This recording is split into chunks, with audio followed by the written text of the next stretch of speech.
రేవంత్ పాలనపై ప్రజల్లోనే కాదు ఎమ్మెల్యేల్లోనూ అసంతృప్తి ఉందని బీజేపీ ఎంపీ డీకే అరుణ ఎద్దేవా చేశారు. అధికారంలో ఉండడంతో బయటకు చెప్పుకోలేక బాధపడుతున్నారేమో అని అనుమానం వ్యక్తం చేశారు. అందుకే లోలోపల గుట్టుగా మాట్లాడుకుంటున్నారేమో అన్నారు. ఇచ్చిన హామీలపై ప్రజలు నిలదీస్తుంటే వాళ్లకు ఏం చెప్పాలో తెలియక ముఖం చాటేస్తున్నారని విమర్శించారు. ఎన్నికల్లో ఇచ్చిన హామీల అమలులో కాంగ్రెస్ పూర్తిగా విఫలమైందని మండిపడ్డారు. బీఆర్ఎస్ మోసాలతో విసిగిపోయి కాంగ్రెస్ ను ప్రజలు నమ్మితే నట్టేట ముంచారని ఆక్షేపించారు. కాంగ్రెస్ ఇచ్చిన 420 హామీలలో ఒక్కటి కూడా నెరవేర్చలేకపోయారన్నారు డీకే అరుణ.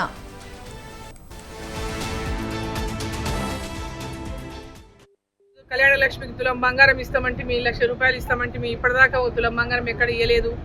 చదువుకునే పిల్లలకు నిరుద్యోగులకు 4000 నెలలకు ఇస్తామంటే మీ ఇప్పటిదాకా ఇయ్యలేదు. మహిళలకు 2500 ఇస్తామంటే మీ ఇప్పటిదాకా ఎక్కడ పోయినా మహిళలు అడుగుతున్నారు 2500 ఏమైందని.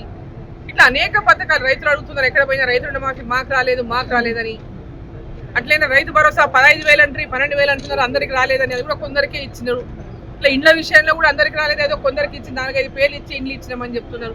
సో ఇట్లా అన్నిట్లో కూడా ఇవాళ రాష్ట్ర ప్రభుత్వం భ్రమలు కల్పిస్తుంది తప్ప ప్రజలని మోసం చేస్తుంది తప్ప గ్రామ సభల పేరు మీద దరఖాస్తుల పేరు మీద సమయాన్ని ఎట్లా ముందుకు తీసుకెళ్లాలనేటటువంటి ప్రయత్నమే చేస్తుంది తప్ప ప్రజలకు చేస్తున్నది ఏమీ లేదు అనేటటువంటిది ఈరోజు అందరిలో ఉన్న మాటనే కాంగ్రెస్ ఎమ్మెల్యే కూడా బయట మాట్లాడుతున్నారు.